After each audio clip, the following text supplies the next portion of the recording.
expressions of our collective futures. As a curator of Afrofuturism, I understand the power of story to shape our relationship to the future. This is why I wanted to be in conversation today with these three amazing artists, Afridi, Pierre-Christophe, and Mounir, Ayache. In addition to being a curator for over 20 years, I was a mayoral candidate in Detroit, a chief community officer for a blockchain startup, and most recently, I've become a futures researcher. In each of these roles, I have established a future vision and have learned to communicate that vision to others.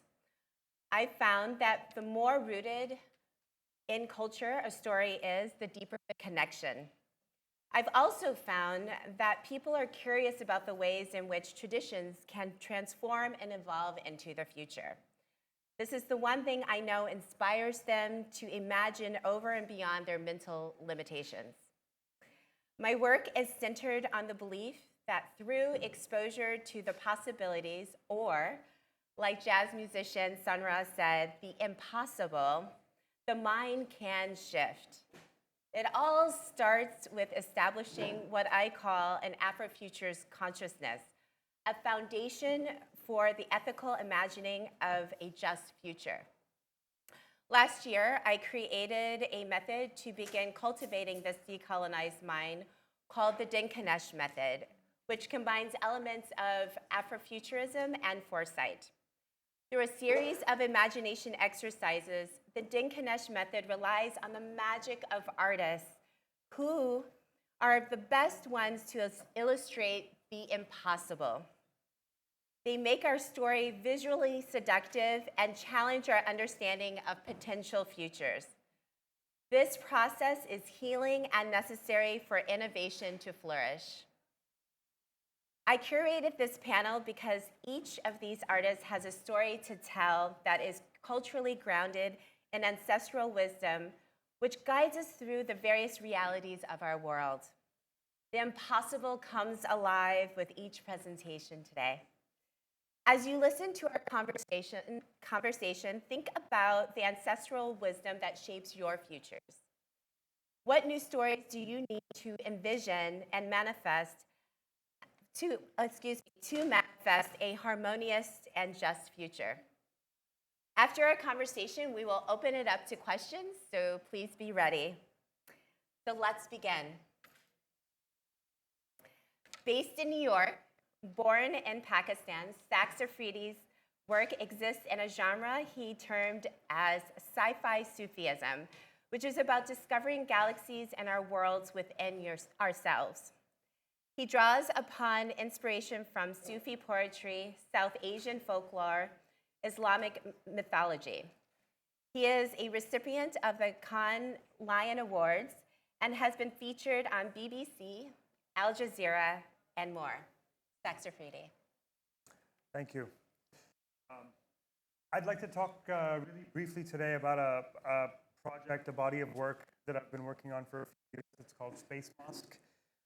Space Mosque is a parafictional narrative that I've developed and worked on, and it really all started from this one quote that I came across, which was, "If all your prayers were answered," and this kind of was the launching point of the idea. So around the turn of the millennium, a global phenomenon occurred, which has since been erased from our memories. Due to the arrival of this strange vessel from the future, this spiritual machine from outer space, each human on the planet had a chance to have a prayer answered every 20 years. And the vessel uniquely manifested itself differently depending on the personal biases of the individuals witnessing it. So some saw an elaborate minaret, others saw a magnificent winged butterfly. The first one that was seen over Karachi in Pakistan was described as this futuristic mosque, and that's why the name Space Mosque sort of stuck as part of the phenomenon. The vessel itself was a spiritually conscious spaceship. It was an energy station, a prayer gateway, and its divine algorithms and foresight technology determined the types of prayers and selections it chose to answer. It was first seen in Lahore, then in Egypt and everywhere else. And then one day, it just vanished. All we are left with are artifacts and findings from the time. They are this, we don't know exactly what all they do, but we have theories. I have a full sort of, unfortunately, we don't have time to kind of go through it all today, but on the 21st, there'll be a more sort of elaborate discussion on this. But I just sort of wanted to give you a little taste of what Space Mosque is. There's a universe and multiple stories that are connected to human stories. So these are just sort of some of the artifacts and the sightings that we've discovered from this forgotten time. Thank you. That was short, I think. Yes. Okay. Yes, this is a very short session, so this is a very short presentation. This is usually an hour discussion. Yes, which we will be doing on Thursday at El Cercal at 1 p.m. So next we have born and raised in France with roots in Cameroon, Chad, Egypt, and Congo. Pierre-Christophe is an MIT Open Doc Lab Fellow and the inaugural artist-in-resident at the Penn Center for Inclusive Innovation and Technology. The polymath artist crafts new tales that draw from ancient myths rooted in Africa's pre-colonial heritage. Pierre-Christophe. Thank you very much. For the tech team, if you can center the presentation in the middle of the screen. Oh, it's off-centered slightly. It's okay, no problem. How do you do this? Yeah, right, Tad. Okay, let me just talk about technical issues. So my name is Pierre-Christophe. I'm a visual artist, researcher, and I'm a trainer. And my practice is at the intersection of art, spirituality, and foresight. And essentially, I'm interested to see how myths and stories can be used as a way to facilitate the envisioning of desirable future. The project that I'm going to be presenting to you is beautiful imagery. It's called togunaworld.com. It's an art and foresight research laboratory, and it's very much a labor of love. One of the last 12 years of research, and the platform was formally finalized in 2019 through initial workshops that took place in Kenya, in Ghana, and since then it is a research platform. And Toguna essentially virtual, web-based, immersive experience, virtual experience. On the website, what you see that I cannot show you great imagery. Hopefully, we'll be able to see them at some point. What you're able to see online is a place called the Sanctuary of Dream, which exists as a digital temple. And that temple is informed by a spiritual tradition called Ifa, which comes from the Yoruba people in West Africa. And Ifa, at the same time, a philosophy, a science, and a divination system. And the goal of Ifa is to explain how energy is transmuted into matter. And so according to Ifa, according to the Yoruba, the world, everything that exists in our world stems from a primordial energy. So everything that we see and everything that we don't see all emanate from the same source. And humans in the world in which we exist, we are co-creator of reality. And according to Ifa again, there's 5 principles according to which humans are able to manifest the dreams into reality.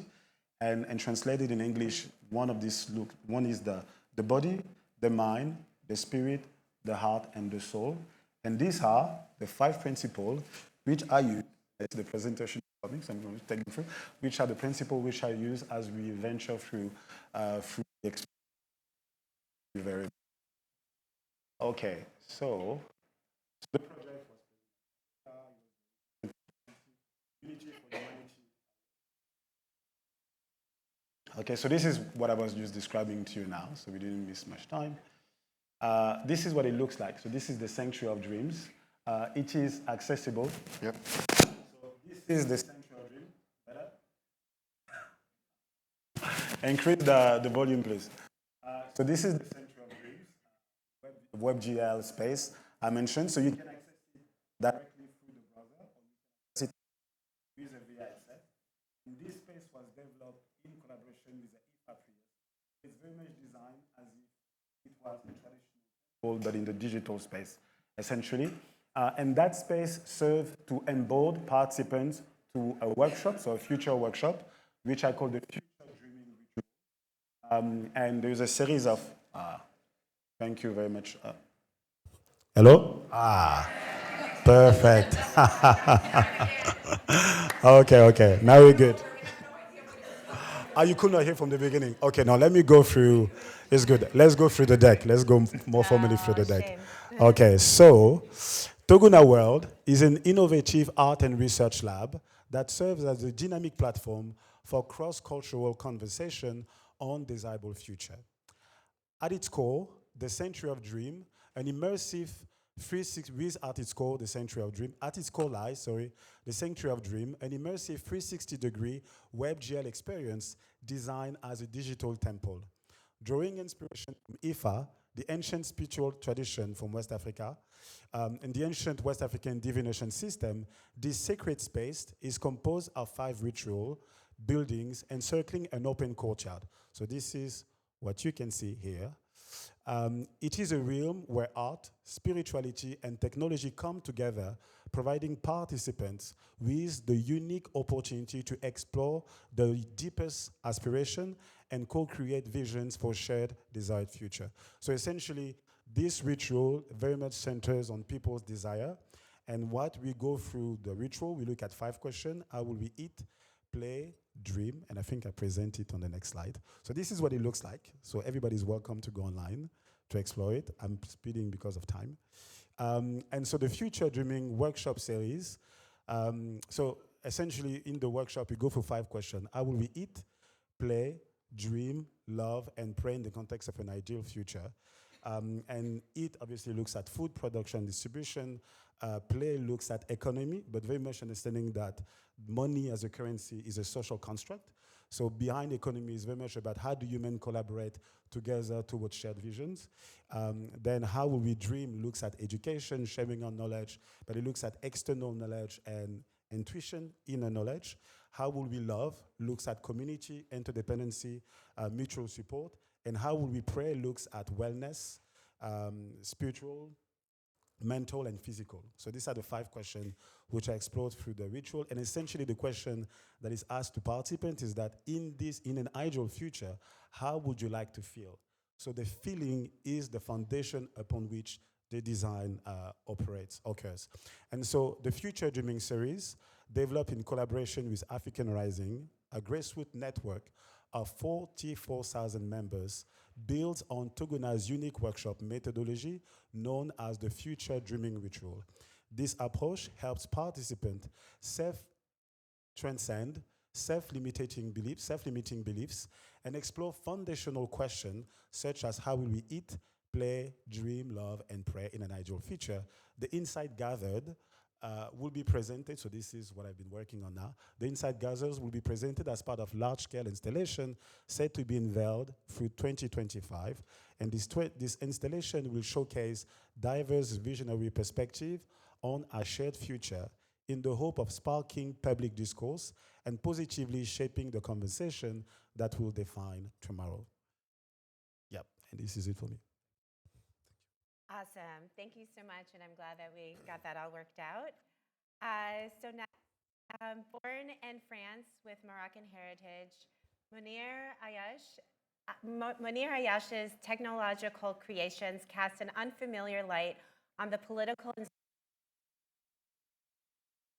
his sci-fi approach weaves together family histories, fictionalized reappropriations of experiences, and Arab identities.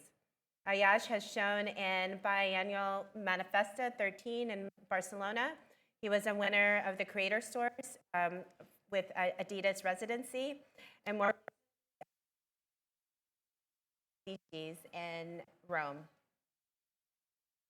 Hello everyone, thanks for being here. I want to talk about my practice through 3 projects I've selected that I think are relevant. And the first one I started, that isn't over now, but is a flight simulator. And it's the way I think my work is always referring to history. In this case, it was Ibn Rushd, what we called Averroès in Europe. So it was this guy from the south of Spain, Islamic south of Spain part during the 13th century, if I don't remember well. And this character is very unknown in Europe, but very important in philosophy, for a lot of things. And I wanted to link this figure, and as well as I do in my project, with a family story. So this project talks about my father's life, who grew up in Morocco in the city of Fez, the old city. And he migrated to France, and he ended up working in the aerospace industry. So the idea was to create something that merged these two concepts. So aerospace, so this is a space flight simulator. And the idea was to create all this control with an astrolabe so the spectator can use the flight sim, and he can cross, and you have like arabesque shapes, like in the end of the 2001 Space Odyssey scene of the movie, but now it's arabesque, Moroccan arabesque. So this is like the project with what I started this work, this way of thinking my project. And the second one was shown, so it was the 2020 biennial in Marseille, where I work. So this project is called Hadija, and this project talks about my grandmother in Fez.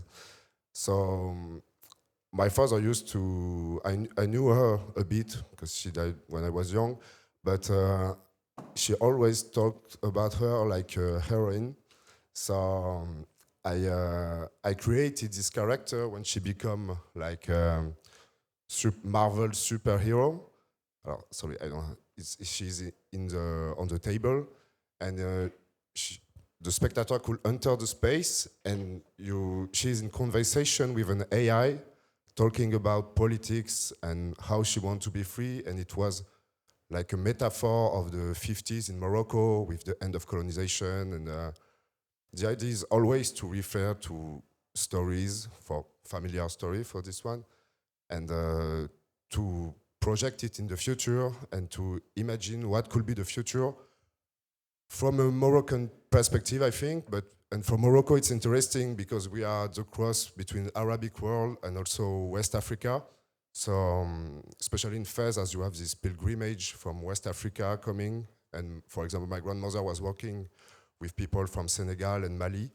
So this is the kind of project, and the one I'm doing right now, I've started in Villa Medici.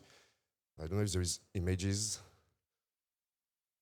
So this one, I wanted to work about with the character is Hassan Al-Wazen, known in France especially as Léon the African, Léon l'Africain.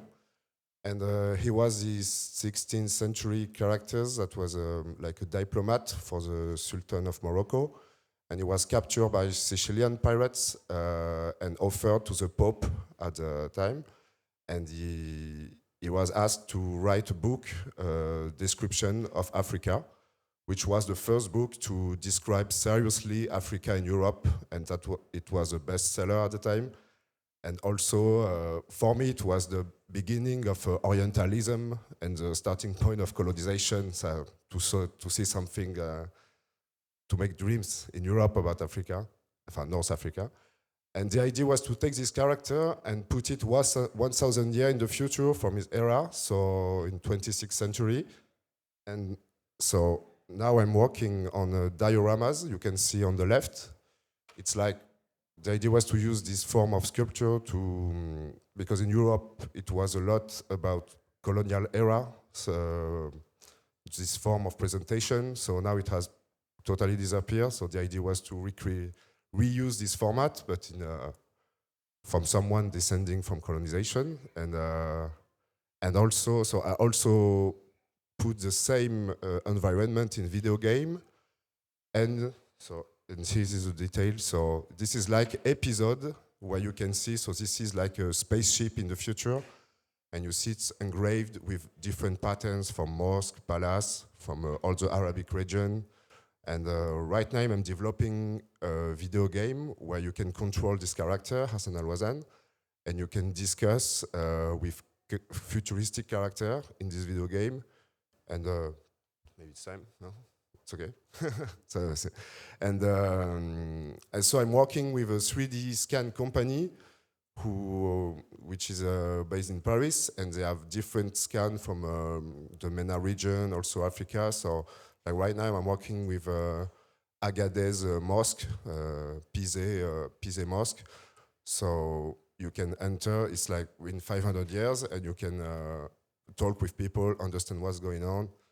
And voilà, this is an ongoing project. Awesome. Thank you so much. All right, so we have about 10 minutes for conversation, and then we'll open it up for questions. I want to start with you, Mounir. 1,000 years in the future, or is there a such thing by the time we get to that point? I think this identity stays, but for me, growing up, was born in 91. All you heard about is from a French perspective, you had decolonization, the problem following the decolonization.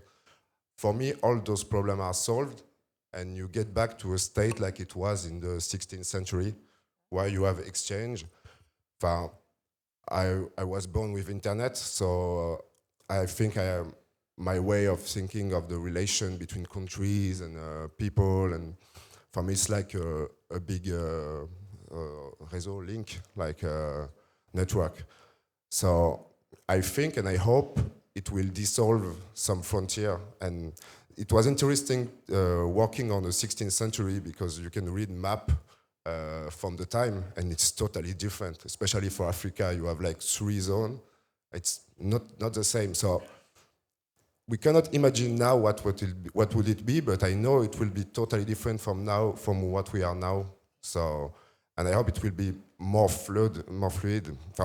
Just when I see now all the people my age that have internet, how closer we are compared to our parents' generation. We know what we do, we know what for some we can travel, we can discover, even with some stuff that may be stupid, like Instagram or TikTok, you know so much more about the other than before, I think. So I'm trying to stay positive about the future.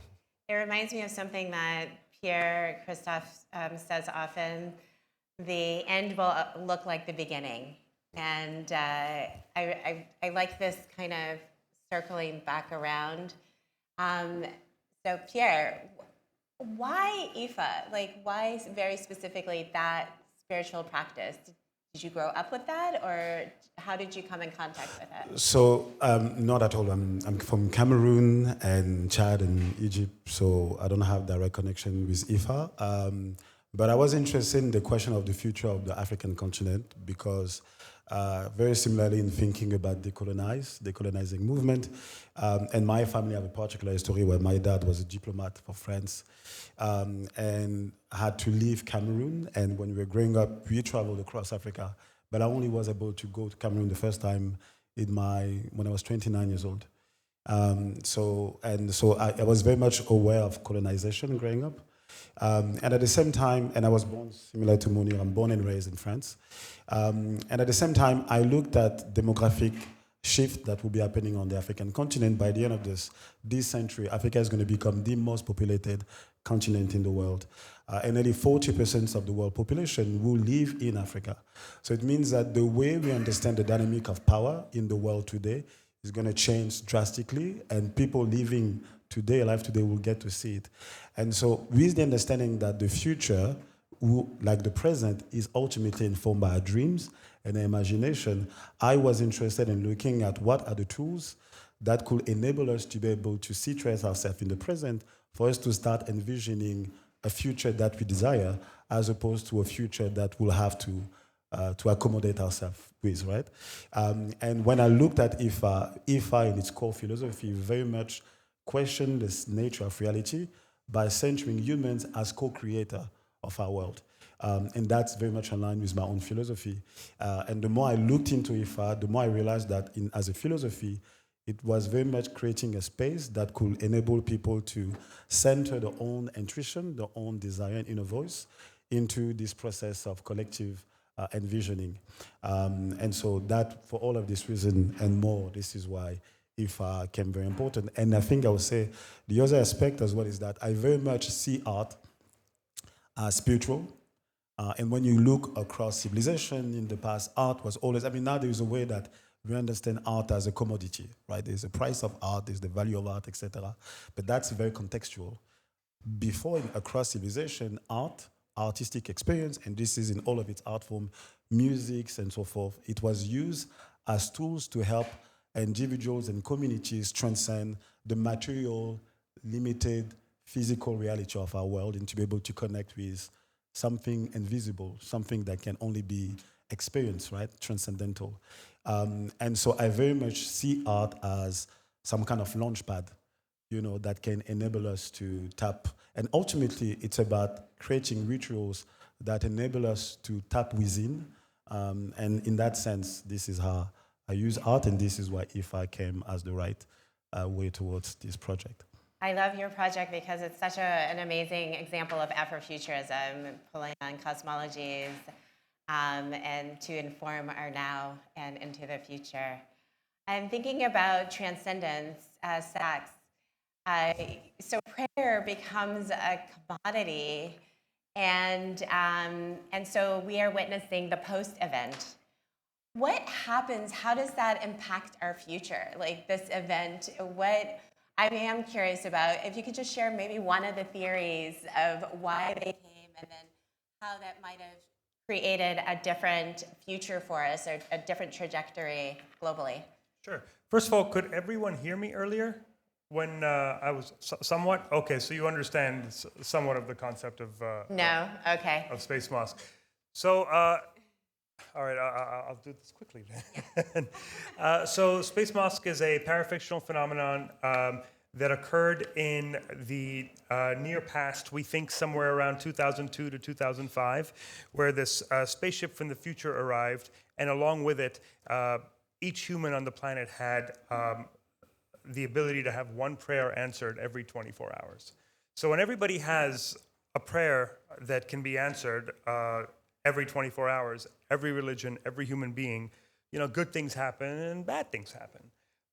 And so one of the things that happened is as people started praying for wealth, which is the first thing that they did, inflation came into place, and before you know it, prayer became the de facto global currency. So with that, some, I guess, creative, enterprising, not so well-intentioned people, I guess, discovered that children's prayers were much more easily answered and realized because of their intention of purity. And so this gave rise to the secret prayer farms. And so the governments of the world, the religions of the world, the corporations of the world, all essentially became clients of the prayer farms. And the leaders of the prayer farms started playing God themselves. And this kind of created this new system in the world. But we believe that the majority of people found out, and the theory is that enough people prayed for it all to go away that it did. And all we're left with now are these glitched artifacts from that time. And we're sort of piecing the pieces together. Piecing the pieces together? Sure. To sort of figure out what happened, and this is sort of what we've discovered from there. Did I answer the question? Sure. Okay. I just was wondering, so now it's 20 years after that event. How did that change our trajectory or So what's interesting is it's been forgotten from our memories. Oh. And that's why we didn't really learn anything from it. Oh. And that's sort of the tragedy and reality of it all, is that this was an opportunity for humankind to learn, to what end will my prayer help me or beyond me? And so it sort of comes back to that first quote: "If all your prayers were answered, would it change the world or just yours?" So, at least in this narrative, a lot of that has been forgotten. It kind of reminds me of like if you're into reincarnation and past lives and how we don't remember them. And therefore, we have to navigate in a very spiritual way, hoping that we learn the lesson, but sometimes we're repeating and then we got to come back. So I want to open it up to questions. Does anyone have a question in the audience? Yes.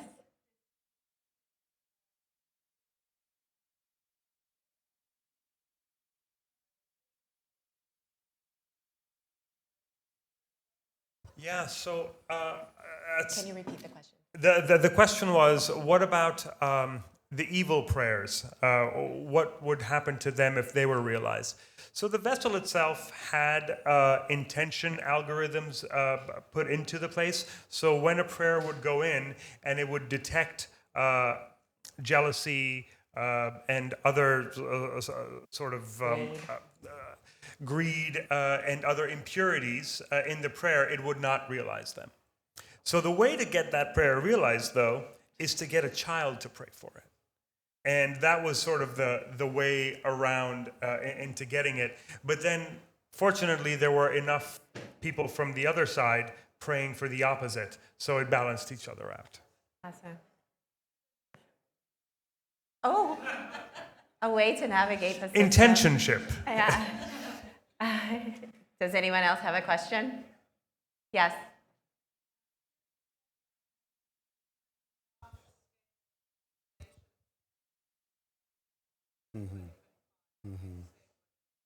Yes.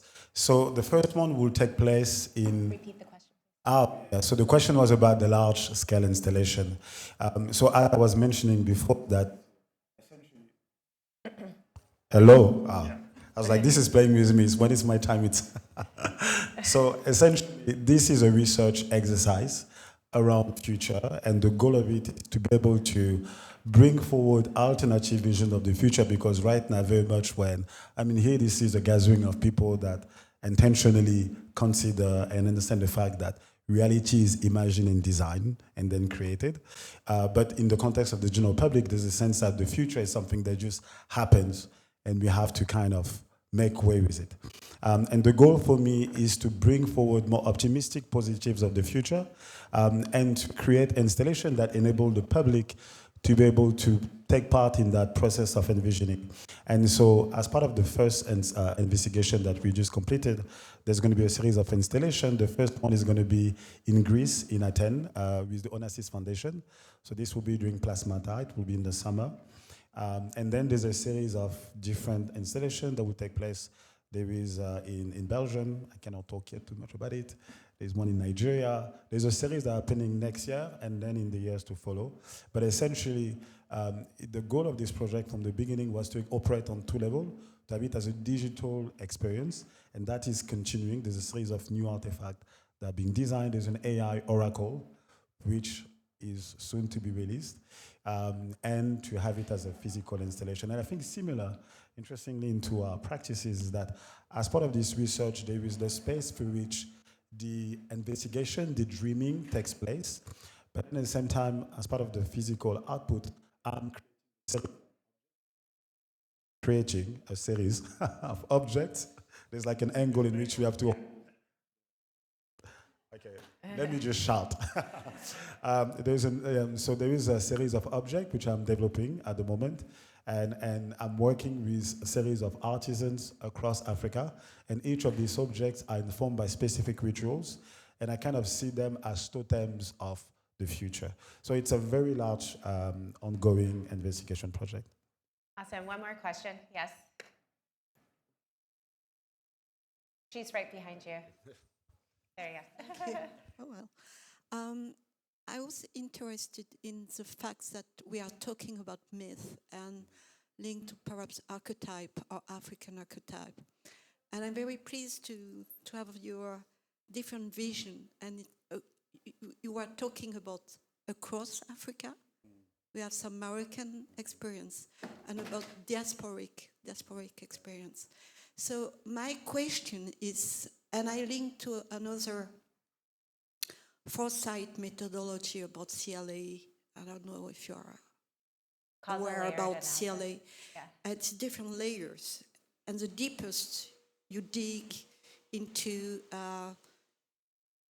the foundation of the vision of future, the strongest way to think and to dig about that, it's about myth.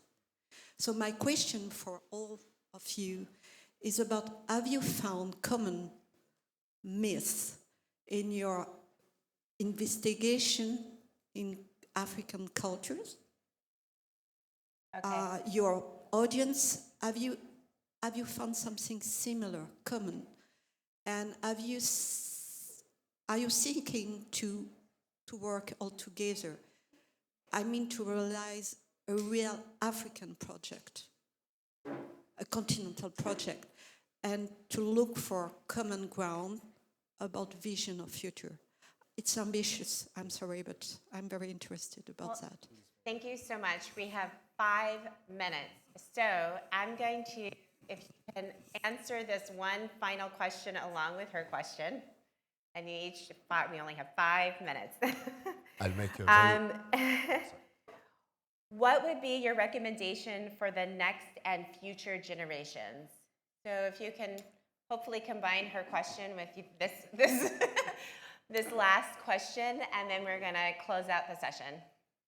Mounir. To answer your question very quickly, I've had this question many times during conferences, and I think the tool are being developed so this can be possible. I think right now it's still in the process of making, but I think it's a lot of artists want to do this, so I hope in the next 10, 20 years we should have some platforms that works well to do this, to make all these things in common and to make something out of a system, something decentralized, and I think that's how it could work.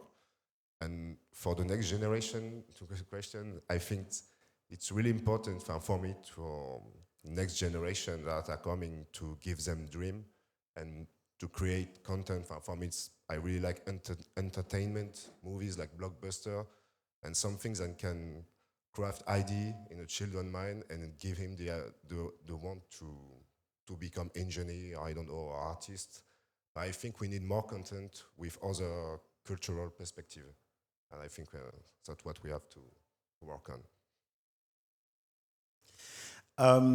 To your question, so actually the investigation that I just completed, I mentioned I work with a grassroots network called Africans Rising, which has 44,000 members spread across the continent from North Africa, Algeria, Morocco, Egypt, Kenya, South Africa, and they are the people that we've done the investigation with. So it's a truly transcontinental exercise. And in many ways, the IFA tradition is a philosophy. And that divination system is actually a system that you find adapted. It's basically based on the formal IFA divination ritual is based around the binary code system, which many argue is the one that is behind the binary code system that is behind modern computer. But that system, in the way it's operates, is something that you find versions of it across Africa, from Tuareg, the Berber communities, to Kenya, to Cameroon, it's very much a central paradigm in a way in terms of, and so that's why it's very much why I utilized it. And I think as well in terms of the output, and it kind of connect to a question that was being asked before around what about if people have evil wishes, right? Negative, desire. What I invite people to consider through the exercise is for them to think about how do they want to feel. How do they want to feel in the context of an ideal future? And from that perspective, everything that comes about is because often this kind of negative thoughts comes from a place of scarcity, and from a place of limitation, and based on the story we have accepted about the world, and so we start from limitation, and often it's from a place of from defense, protections, and so forth, right? It's a reaction to something else. And so the exercise ship it in a very different way, and what comes from the exercise is very positive, ultimately. And through this, there is a collective dreaming exercise. So the question around... We have 2 minutes. The future? Yeah, just your recommendation for future. We need to get the mic to So Jax. I will say one quote, which is part of the project, which is the secret to reality is that everything is just a dream, and it is only when dreams are seeded onto the infinite soil of our imagination that it can manifest into our world. So imagination is fundamental, it's essential, and we need to empower our youth, but even us ourselves as well, to be able to dream right from a place of radical optimism. Thank you. Jax? To your question, from a collaboration standpoint, first of all, I would love to collaborate with these two artists, and thank you so much for curating this panel and the thread that runs through the three of us. In a lot of my projects, I work with artisans, artists, 3D modelers, architects. In fact, a lot of the artifacts that you saw were designed by architecture students at Pratt University under Ferda Kolotan, who's an architect as well and is kind of famous in his own right. And so these collaborations do exist. I come from a world of advertising where teams and groups of people all sort of work together, and that's only how things get better. So I believe things made in a silo, especially larger projects like this that are sort of like world building, are very hard to do. They become, it just becomes a lot more interesting when done with multiple people. And to answer your question about what advice would I give to future generations, I would just to empathy and Bitcoin. Awesome. Thank you so much. We will have a longer conversation on Thursday, A1 Space at Al Serkal, the Arts District here in Dubai, from 1 p.m. to 3, where each will have 20 minutes to dive into their projects, which I'm really excited about. And yeah, thank you so much for coming. And my recommendation for future generations is don't forget to play even when you become an adult, and that's the same for all of you. Have a good day.